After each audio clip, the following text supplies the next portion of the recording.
They called her the Ghost of Blackwood Pack.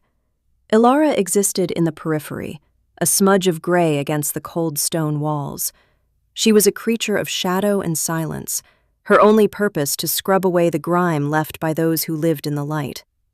Her hands were raw, the skin split and bleeding from the harsh lye soap and the icy water in her bucket. Cold was her constant companion, a parasite that had burrowed deep into her bones and refused to leave. She knelt on the flagstones of the great hall, the damp seeping through the thin fabric of her tunic. Each scrape of her brush was a testament to her worthlessness, an omega, an orphan, a burden. The words were a litany whispered by the pack, a brand on her soul far more permanent than any mark on her skin. She had been born under a bad moon, they said. Her parents had been traitors who fled the pack, leaving her behind as a mewling infant, a price to be paid for their desertion. She was their shame, and the pack made sure she never forgot it. A sharp kick to her ribs sent her sprawling. Icy water sloshed from her bucket, soaking her completely. A gasp of pain escaped her lips, a small, weak sound that was immediately swallowed by the vast, empty hall. "Look at it," a voice sneered, dripping with contempt. "The little rat can't even clean a floor without making more of a mess." Ilara squeezed her eyes shut, pressing her forehead to the cold, wet stone. She did not need to look to know it was Lyra, the Alpha's daughter. Lyra, with her glossy black hair and cruel, beautiful eyes. She moved with the lazy confidence of someone who had never known a moment of hardship, her very presence an accusation against Ilara's meager existence. "Get up," Lyra commanded, prodding Ilara's side with the pointed toe of her fur-lined boot.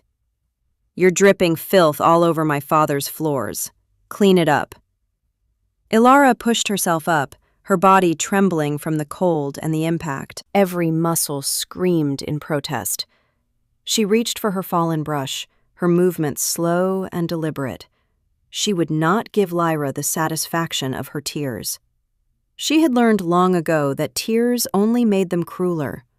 They saw it as a weakness to be exploited, a game to be won. So she held it in. She bit the inside of her cheek until she tasted the coppery tang of blood.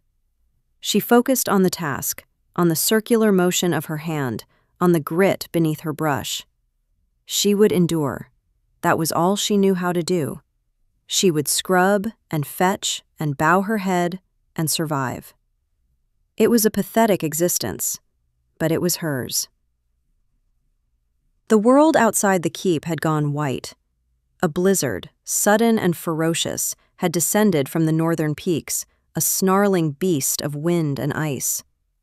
The wind howled like a dying wolf, rattling the shutters and slicing through the cracks in the stone.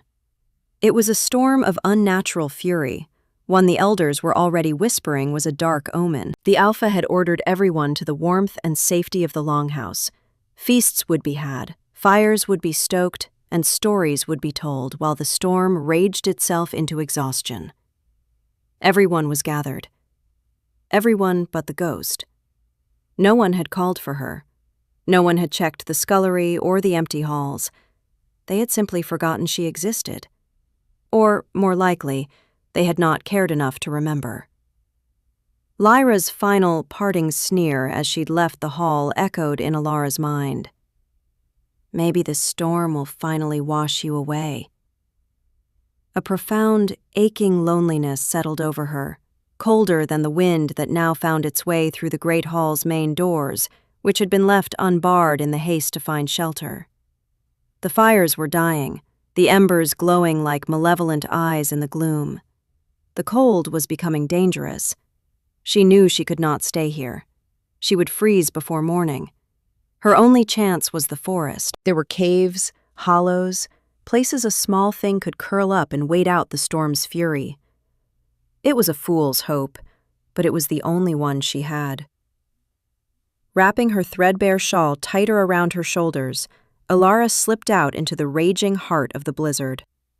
The wind tore the breath from her lungs and blinded her with a vortex of snow.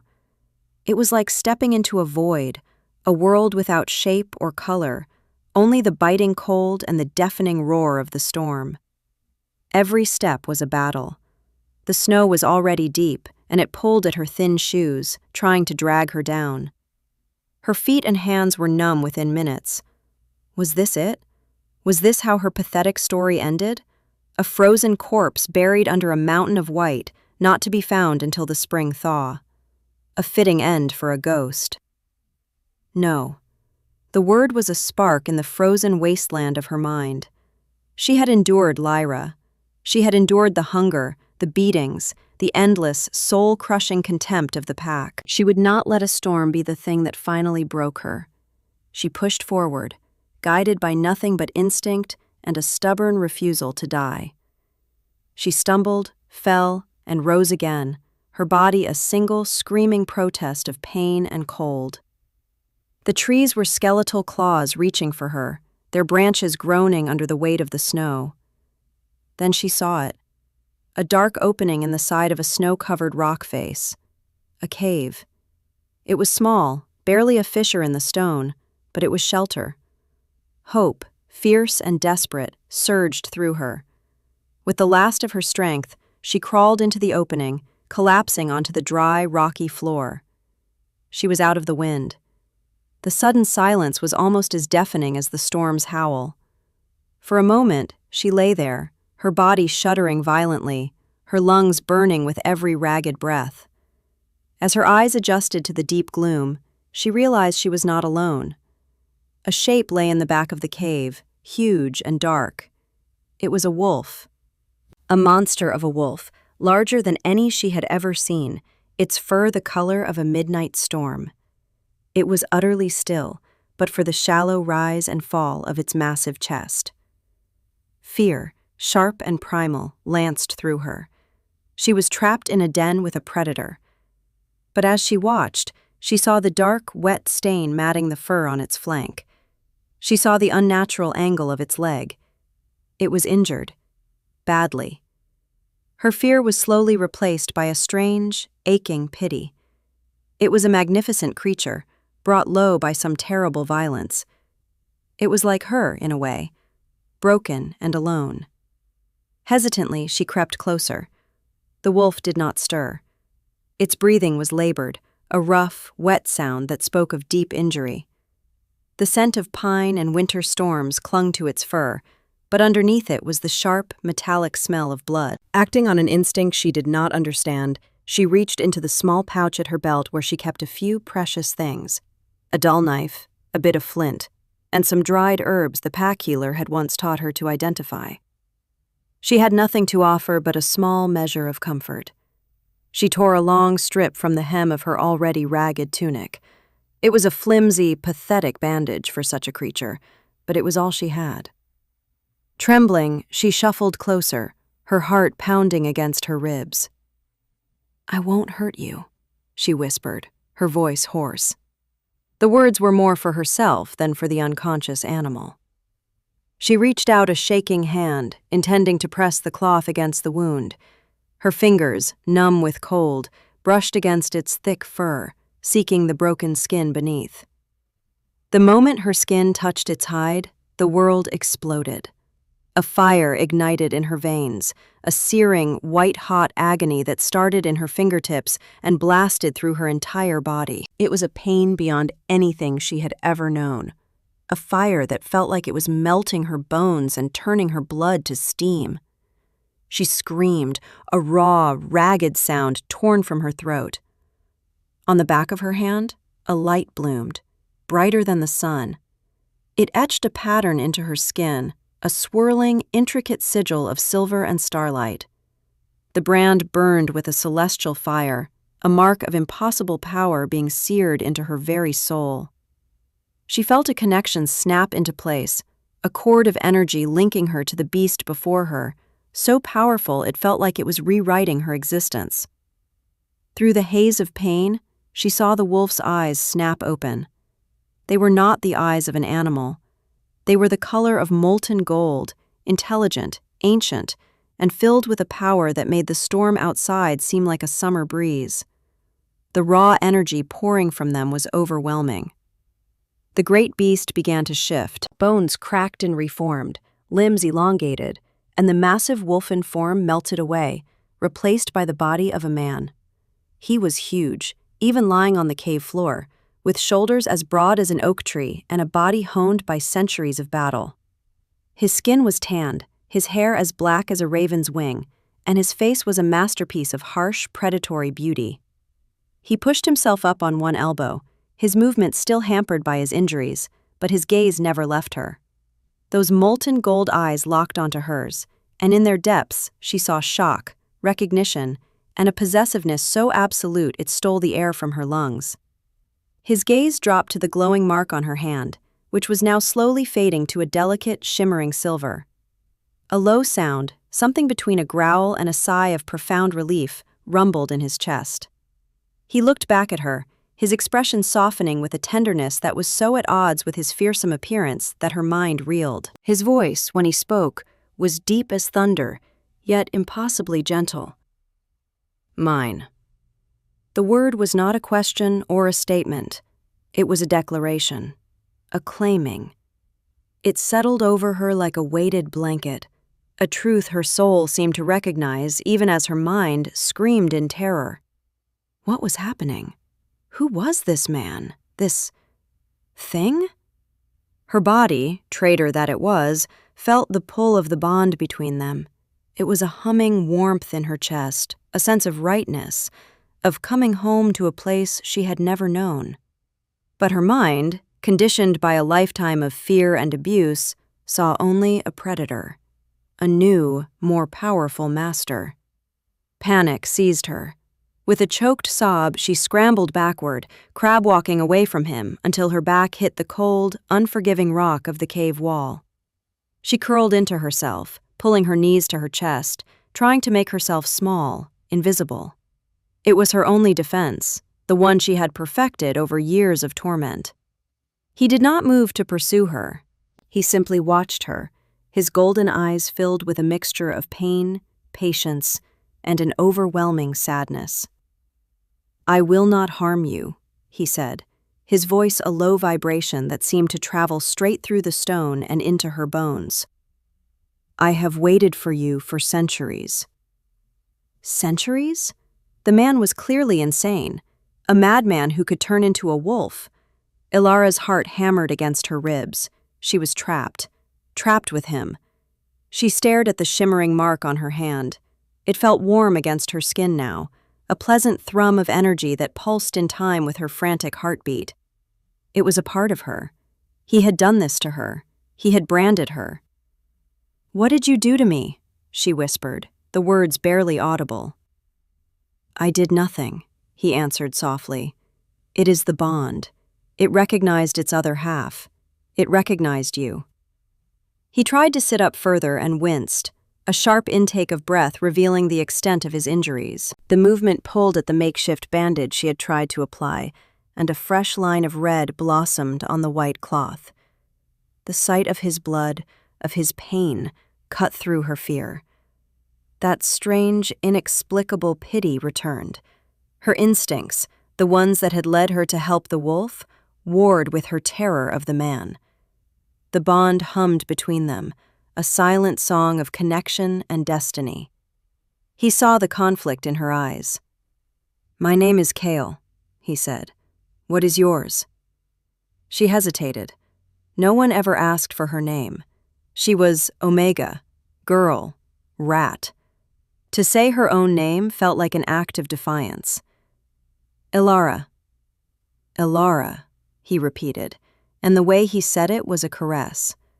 Her name, which had always sounded like a curse in the mouths of her pack, sounded like a prayer in his. A warmth spread through her chest that had nothing to do with the bond, and everything to do with being seen, truly seen, for the first time in her life. He held out a hand, palm up. It was a gesture of peace, an invitation. "Come here, little one. It is cold." She stayed frozen against the wall, her mind a whirlwind of confusion and fear. This was too much, too fast. She was nothing, a worthless Omega. He was something else entirely, something powerful and ancient and dangerous. This had to be a mistake, a cruel trick of the fates. "I cannot," she whispered. "I am no one." A shadow of anger crossed his face, a fleeting glimpse of the terrifying power he held in check, but it was not directed at her. "They made you believe that," he growled, the sound low and threatening. "They were wrong." The entrance to the cave was suddenly darkened by two figures, their forms silhouetted against the swirling white of the blizzard. Ilara's blood ran cold. She recognized them instantly. Lyra, and with her, Gareth, a hulking brute of a warrior who was her most ardent suitor and the pack's lead enforcer. His face was set in its usual cruel sneer. "Well, well," Lyra said, her voice sharp with malicious glee as she stepped into the cave. "Look what the storm failed to drag away. I knew you were too stubborn to die quietly, rat." Gareth chuckled, a low, ugly sound. "We followed your tracks, figured you'd found a hole to crawl into." Then they saw Kale. Their mockery died on their lips. They saw the sheer size of him, the aura of raw power that clung to him even when he was injured. Their eyes widened, a flicker of fear replacing their arrogance. "Who is this?" Gareth demanded, his hand moving to the hilt of the large hunting knife at his belt. Lyra's gaze was sharper.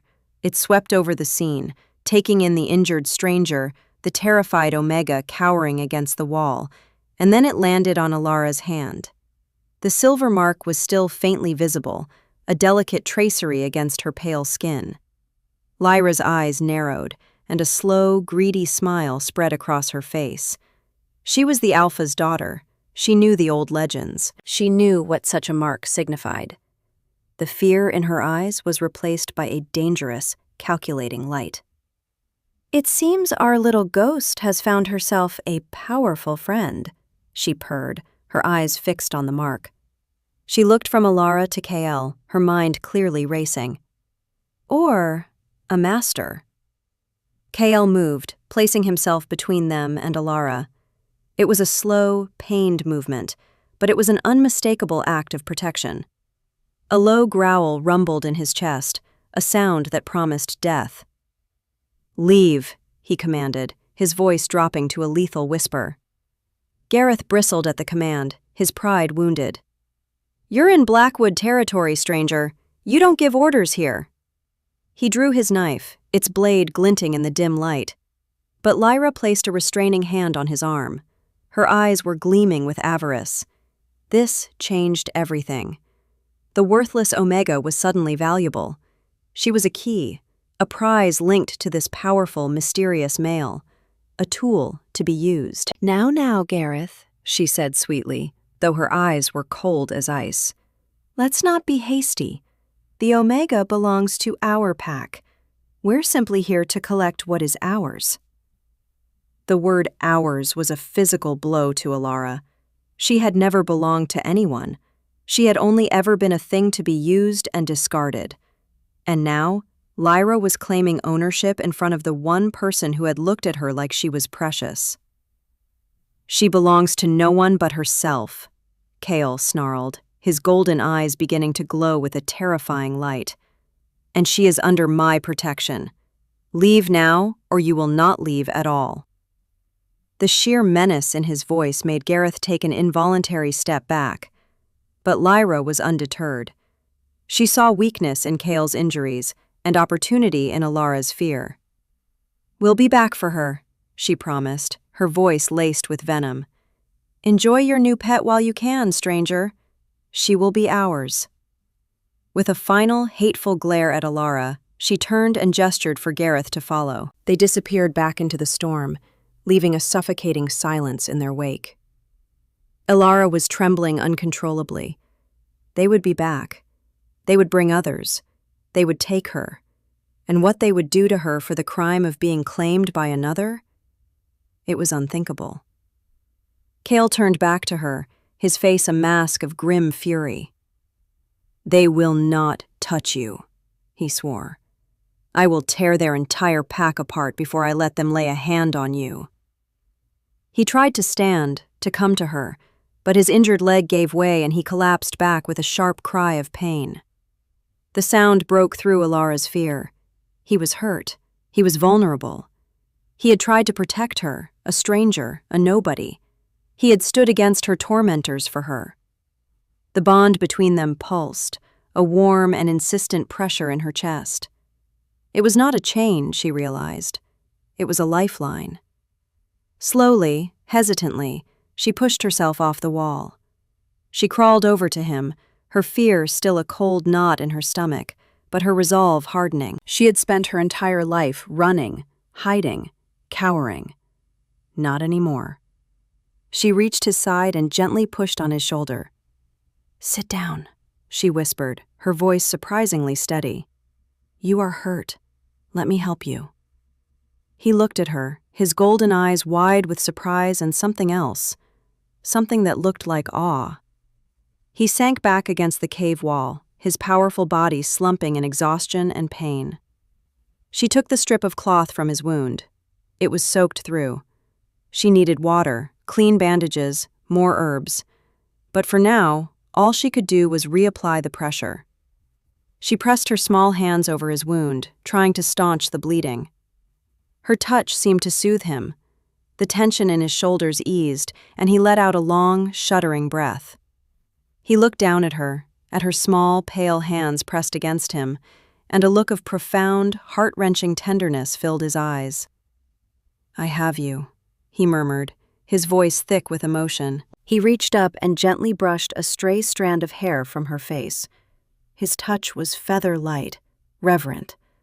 It sent a shiver down her spine, but this time, it was not from fear.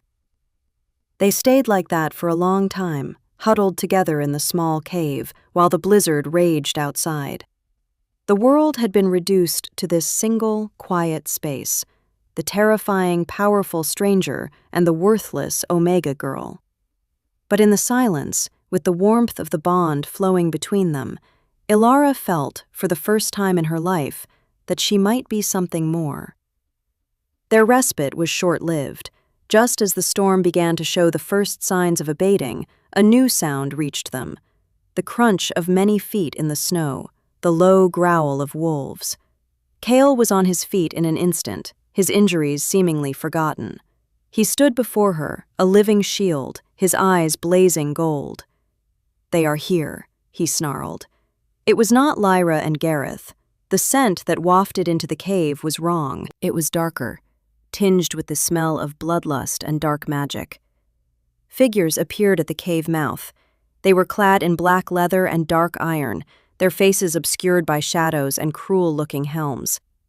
On their chests, they bore the sigil of a burning black sun. The Ember Covenant. Malakor's fanatics. Ilara's breath hitched. Even in a backwater pack like Blackwood, she had heard the whispers of the Shadow King, Malakor, and his cult of assassins who sought to overthrow the great Alpha King. At the forefront stood a tall, gaunt man with eyes like chips of obsidian. He held a length of chain in his hands. It was made of silver, its surface glowing with a faint, sickly light. "The king, cornered and wounded," the man hissed, his voice like grinding stones. "Lord Malakor will be pleased." Cale's lips peeled back from his teeth in a snarl. "You will not touch him," he warned. But the assassins only laughed. "We are not here for you, Your Majesty," the leader said, his dead eyes flicking to Ilara, who was cowering behind Cale. "We are here for your little key." Before Cale could react, two of the assassins lunged. They were preternaturally fast. Cale dispatched one with a brutal sweep of his arm, but the other slipped past his guard. He was on Ilara in a heartbeat. She screamed as the cold, magical silver of the chain wrapped around her wrist. The pain was immediate and excruciating. It was not a physical pain, but a spiritual one. The bond, the beautiful, warm connection to Cale, was being choked. It felt like a part of her soul was being ripped away, cauterized with ice and shadow.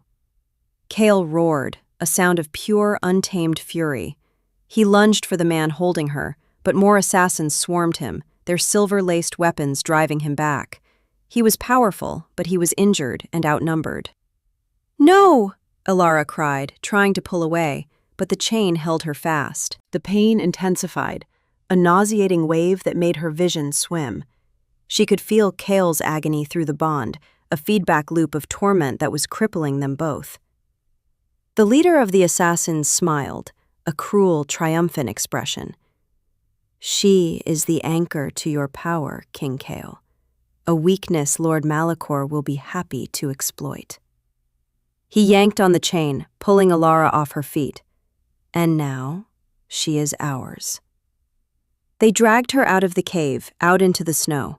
The last thing she saw was Kale, brought to one knee, his face a mask of helpless rage as he fought against the tide of enemies. His golden eyes met hers, filled with a promise of bloody vengeance. Then the world went dark. She awoke to the clank of chains and the damp, musty smell of a dungeon.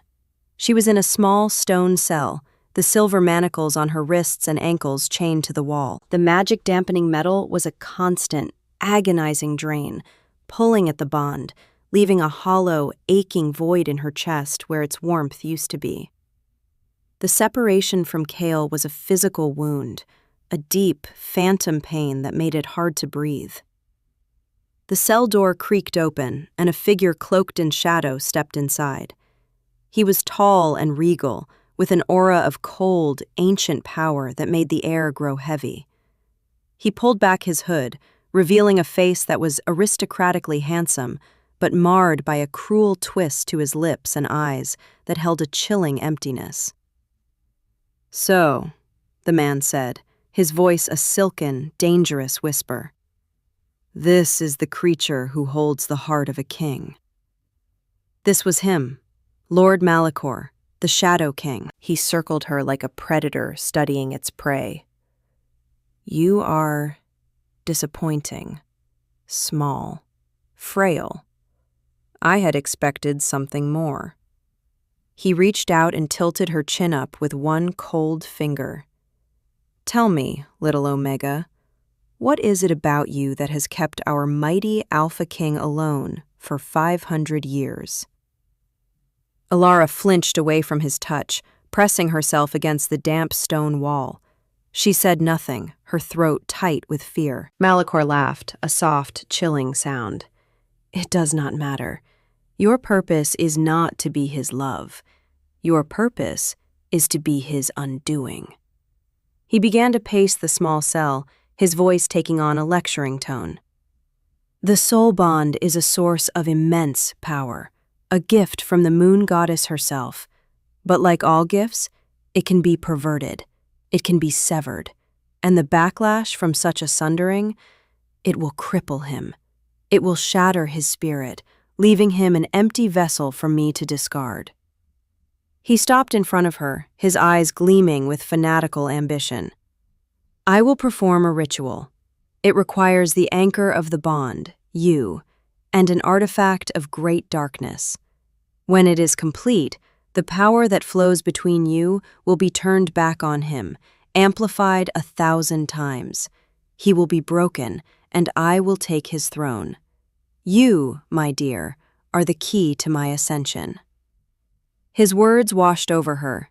Key, tool, pet. It was all she had ever been to anyone. She had allowed herself a foolish flicker of hope in that cave, a belief that Kale had seen something more in her. But Malachor was confirming her deepest fear. She was just a thing, a weakness to be used against the only person who had ever shown her kindness. Despair, black and suffocating, threatened to drown her. What could she do? She was powerless, chained in the heart of her enemy's fortress. Kale was fighting for her, she knew, but he was far away, and she was so alone. The bond was a faint, painful flicker, a dying ember in a sea of cold darkness. Tears streamed down her face, silent tracks of misery. She had found something beautiful, something miraculous, only to have it torn away and twisted into a weapon. The universe was truly a cruel place.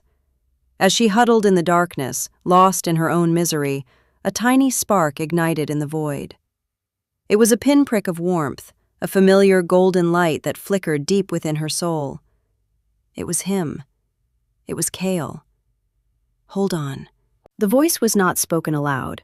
It was a thought, a feeling, projected across the miles through their battered connection. It was faint, strained, but it was unmistakably his.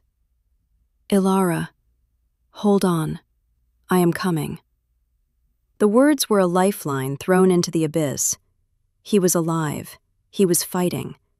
He had not forgotten her. The desperate hope she had tried to extinguish flared back to life, small but fierce. She would not break. She would not be Malicor's passive tool. She would fight. She did not know how, but she would find a way. For Cale. For the home she had felt in his arms. She would hold on. The ritual chamber was a cavernous hall, the walls covered in writhing, dark runes that seemed to pulse with a malevolent energy. In the center of the floor was a complex arcane circle, and Ilara was dragged to its heart, chained to a black stone altar. The air was thick with the scent of ozone and blood. Malicor stood before her, clad in ceremonial robes. He held a wicked-looking dagger, its blade forged from obsidian and humming with a corrupt power that made her skin crawl. His followers, the Ember Covenant, chanted in a low, guttural language, their voices weaving a web of dark magic around the room. "The moon is at its apex," Malicor declared, his voice echoing in the vast chamber. "The bond is at its most vulnerable. It is time." He raised the dagger high above his head. The tip glowed with a sickly purple light. Ilara closed her eyes, bracing for the end. She focused all her being on the faint, flickering connection to Cale, sending a silent, desperate prayer into the void. "I'm sorry." At that exact moment, the entire fortress shook as if struck by a titan's hammer.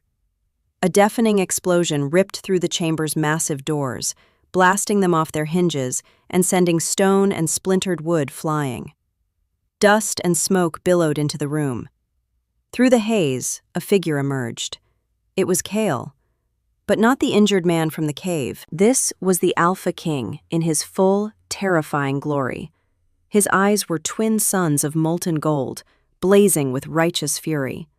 His power rolled off him in palpable waves, a physical force that made the very air crackle. Behind him stood his royal guard, the most elite warriors in the kingdom, their silver armor gleaming, their faces set like stone. "Malicor!" Cale's voice was a roar of thunder that shook the foundations of the keep. "You will pay for this!" The chamber erupted into chaos.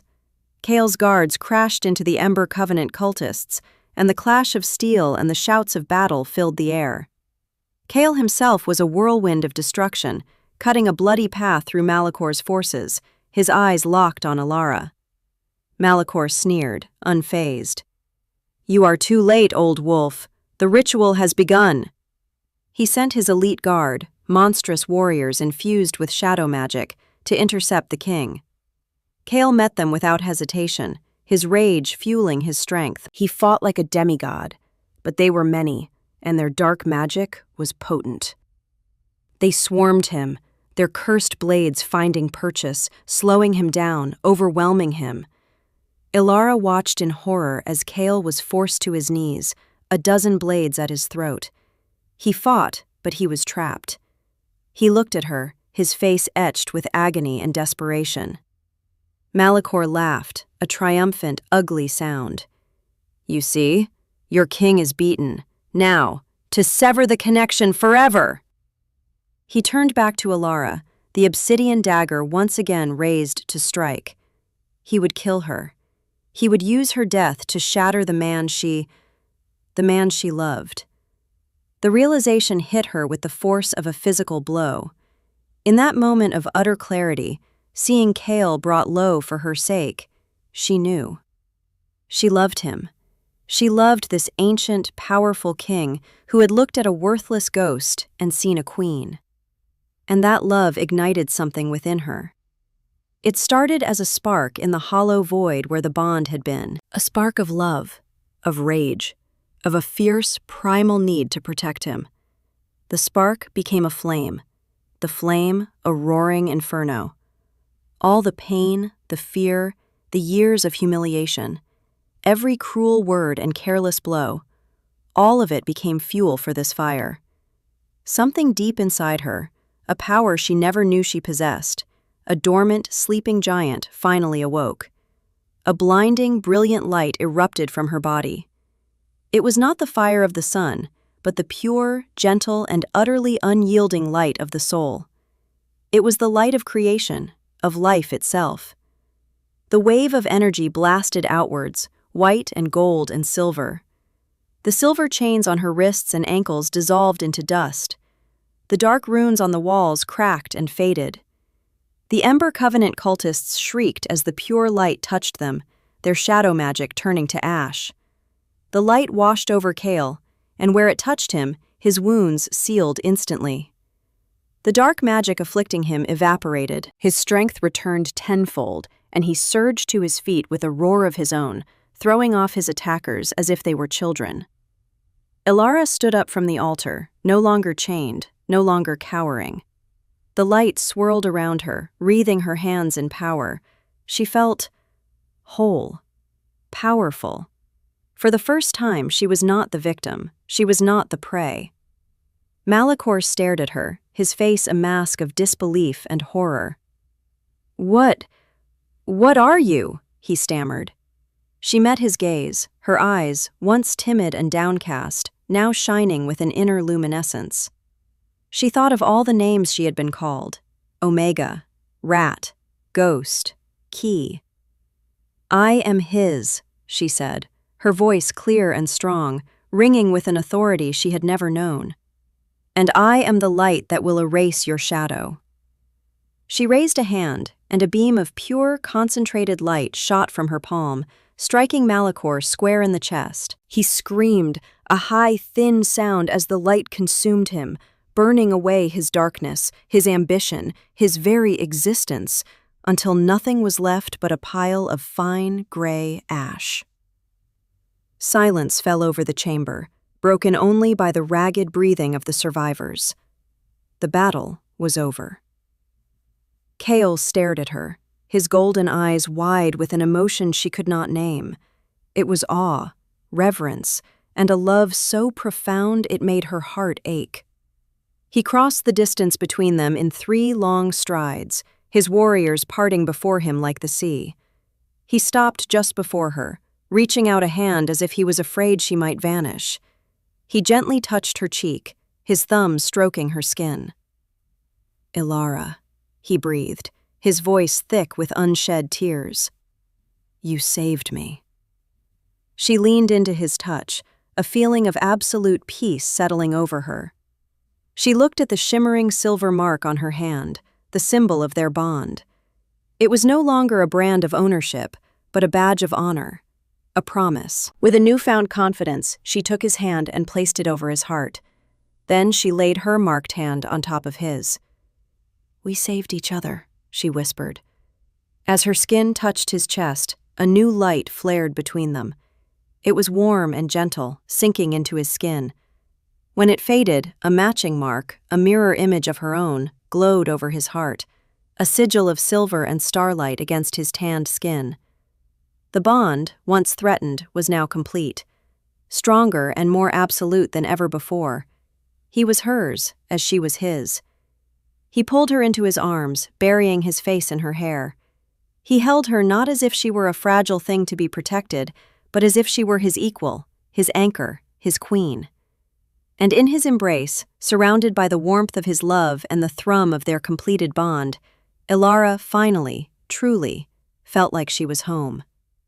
Days bled into weeks. The dark fortress of Malachor was cleansed, and they returned to Kale's own citadel, a breathtaking structure of white stone and silver spires, nestled in a hidden valley, warmed by an eternal spring. It was a place of light and life, the complete opposite of the world she had known. Here, no one called her Omega. No one looked at her with contempt. They looked at her with a mixture of curiosity and awe. They called her Lady Ilara, the king's mate, the light bringer, The whispers that followed her now were not of shame, but of wonder. She walked beside Cale through halls of polished marble and sun-drenched gardens. He was always near, a constant, reassuring presence. He taught her about their bond, about the history of his people, about the power that now flowed through her veins. It was a healing power, he explained, the power of life itself. A gift so rare it had not been seen in a generation. The moon goddess chose well, he would say, his eyes soft as he watched her make a wilted flower bloom with a single touch. But despite the beauty and the kindness, a sliver of the old Ilara remained, a small, frightened voice in the back of her mind that whispered she was not worthy of this, that she was still the worthless ghost from Blackwood, playing dress-up in a queen's clothes. The self-doubt was a poison she had been fed for so long it had become a part of her. One evening, Cale led her to a balcony overlooking the valley. The twin moons were rising, casting a silver glow over the world. He stood behind her, wrapping his strong arms around her waist, pulling her back against his chest. "You are troubled," he murmured, his chin resting on her head. It was not a question. Through the bond, he could feel the echoes of her insecurity. She sighed, leaning into his strength. "I don't know how to be this person, Cale. This lady. This light bringer. In my heart, I am still the girl scrubbing floors, afraid of her own shadow." He was silent for a moment. Then he gently turned her around to face him. He took her hands in his, lifting the one with the silver mark and pressing a soft kiss to it. "That girl was never weak, Ilara," he said, his voice deep and earnest. "That girl survived. She endured cruelty and hatred and loneliness that would have broken 1,000 others. She faced down a blizzard, she tended a wounded beast she should have feared, and she held on in the darkest of dungeons. That girl is the strongest person I have ever known. The light did not make you strong. It simply revealed the strength that was already there." His words were a balm to her wounded soul. He saw her. He saw all of her, the broken parts and the hidden strengths, and he loved her for all of it. Tears welled in her eyes, but for the first time in her life, they were not tears of pain or fear. They were tears of healing. "I love you," she whispered, the words feeling more true and real than anything she had ever said. His smile was like the sunrise. "And I love you. I have loved you for 500 years, even before I knew your name. I saw you in my dreams, a woman with starlight in her eyes, and I knew I would not be whole until I found you." He leaned down and kissed her. It was not a kiss of possession or passion, but one of reverence and profound love.